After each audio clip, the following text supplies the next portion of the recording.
Good morning, students. I'm explaining you the chapter Natural Resources. In the last class, I explained you about the natural resources. So, the natural resources are that resources which are provided to us by nature, and all living organisms utilize these different resources for their life processes or for maintaining their life. And I also explained you in the last class about the biotic factors and abiotic factors. Biotic factors means the living factors or the living resources, whereas abiotic factors means the non-living factors. Next, we explained about the I explained you about the air. So different types of natural resources are air, water, and land. So air it consists of different layers of gases, or you can say the different gases are present in the atmosphere. So different gases are present in the air at different fractions and different percentage, and this percentage it get maintained in the atmosphere. Like I explained you about the percentage of carbon dioxide. The percentage of carbon dioxide uh, is maintained in the atmosphere. How? See, the carbon dioxide, or you can say the accumulation of carbon dioxide or percentage of carbon dioxide, or you can say the concentration of carbon dioxide gets increased due to during the process of respiration, you can say. The process of respiration is the breakdown of glucose by utilizing the oxygen. During the process of respiration, we take in oxygen and we exhale carbon dioxide. Due to this, carbon dioxide is being accumulated in the atmosphere. As well, you can see the burning of fuels. It also increases the percentage of carbon dioxide. As well, forest fire. So all these factors are responsible for increasing the percentage of carbon dioxide in the atmosphere. Now, still we can see uh, the these the concentration or percentage of CO2 is remain fixed in the atmosphere. Due to the two factors are responsible for this. First, you can say the process of photosynthesis. So the green plants do the process of photosynthesis for preparing their food. They intake CO2. So, and next, the marine animals use this carbonate, that is dissolved carbon dioxide, for making their shells. So, by this, the CO2 get fixed in the atmosphere. These gases has to be in their proper fraction or in their proper percentage in in the air, because you can see in such planets like Venus and Mars there is no life.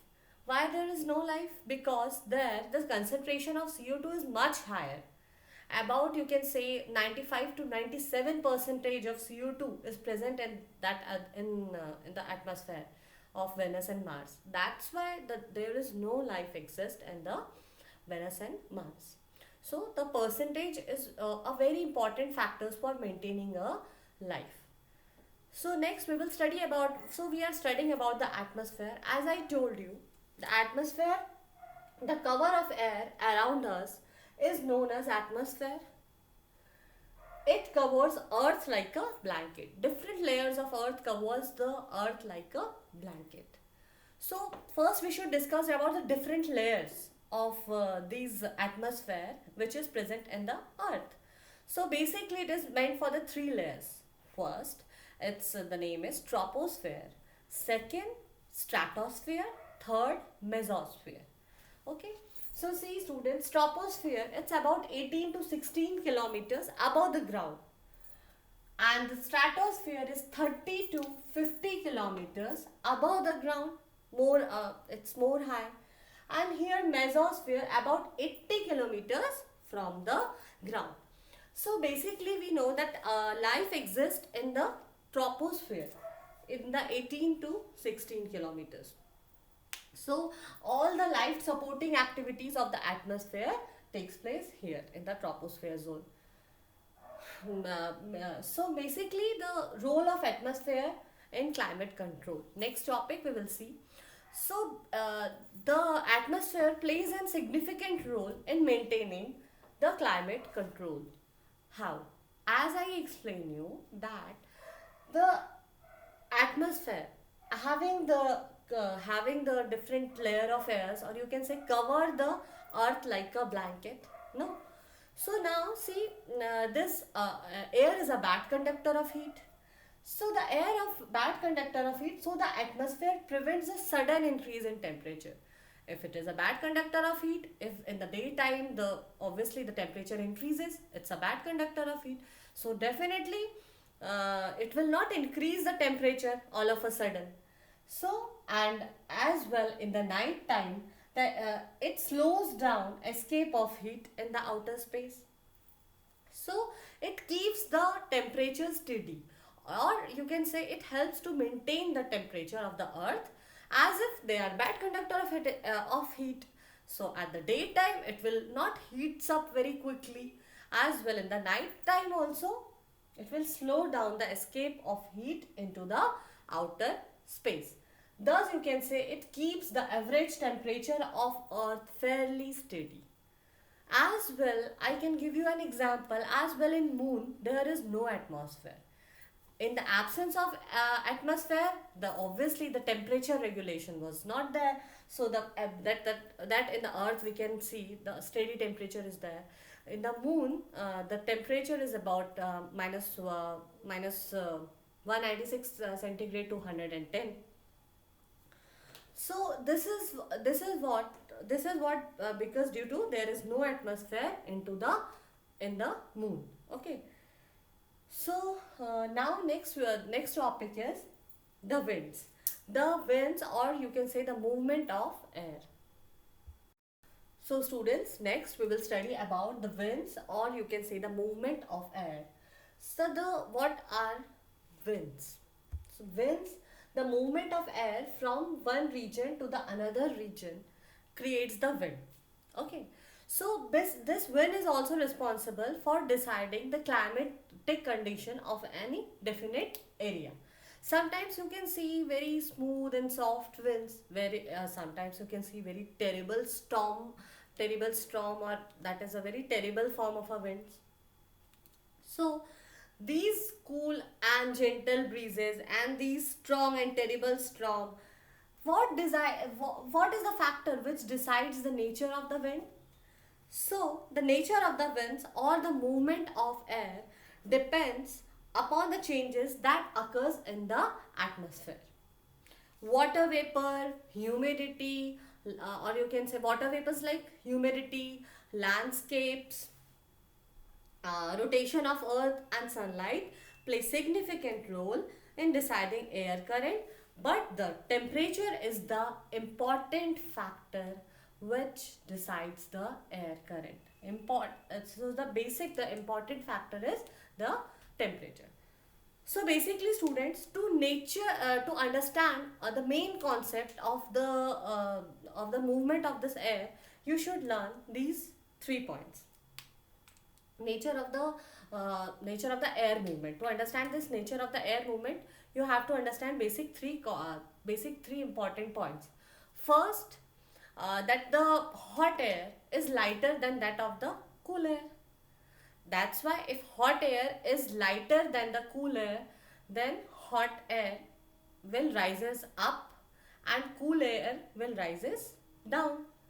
And next, always be learn with that point that always the air or gases always move from an area of high pressure to the area of low pressure. To understand this concept of wind, you have to be thorough with these 3 points. Again, you can write it down. Hot air is lighter than the cold air.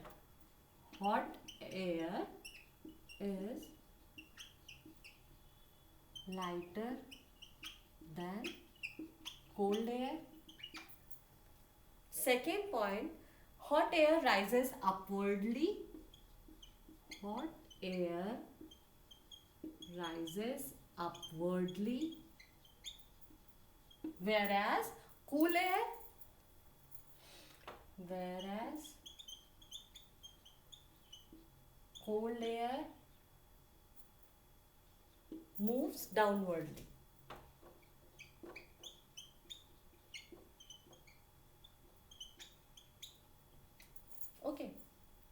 Next,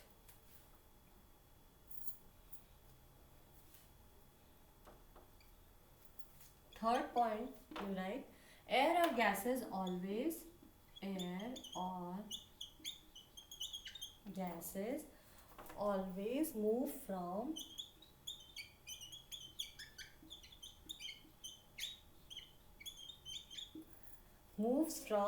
the area of high pressure to area of low pressure. From the area of high pressure to the area of low pressure. If you remember these 3 points, that will be very easy for you to understand this concept. Okay. Now students, try to understand this concept. First, in hot days during summers, the ground surface heat more much during to this air near the ground and also get heated up. See, in the hot days or in a very summer season, we know that the UV rays, or you can say the sunlight, reaches to the earth, and maximum of them it get reflected back, and few amount of radiation get absorbed by the atmosphere.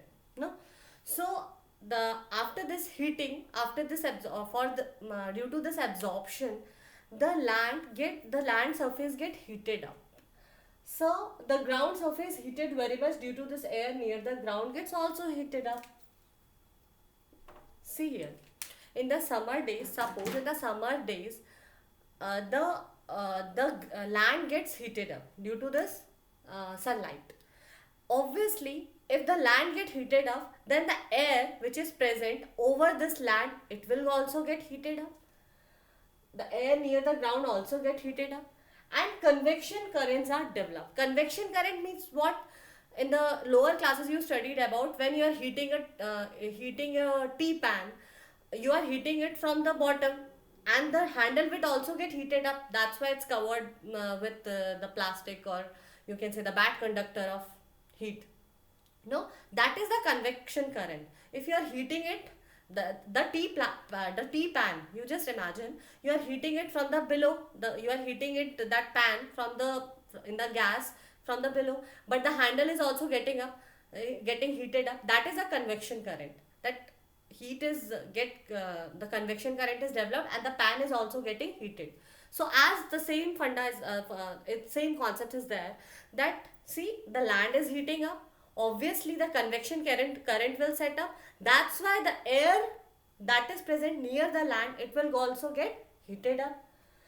So due to its lighter weight, first concept that I told you, that hot air is lighter than the cool air. So now the hot air that is present near the land, it also get heated up, and it will rise up. So due to the lighter in weight, the hot air rises upwardly. Because obviously it is less dense, it will rise upwardly. The upward movement of hot air is called as convection.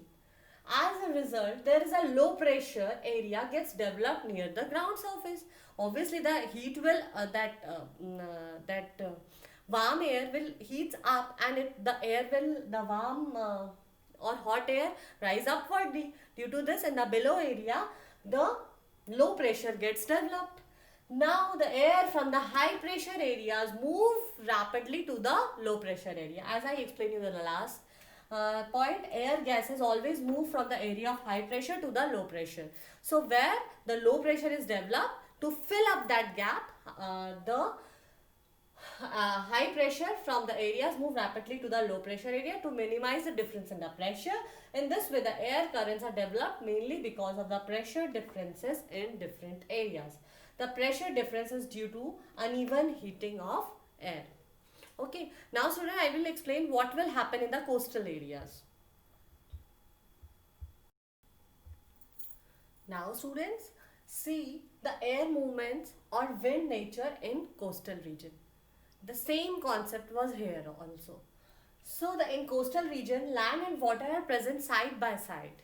So during daytime, again the same concept. During daytime, the land gets heat more faster than that of sea. So the daytime, the air above the land also, again in the daytime, land get heated up more quickly.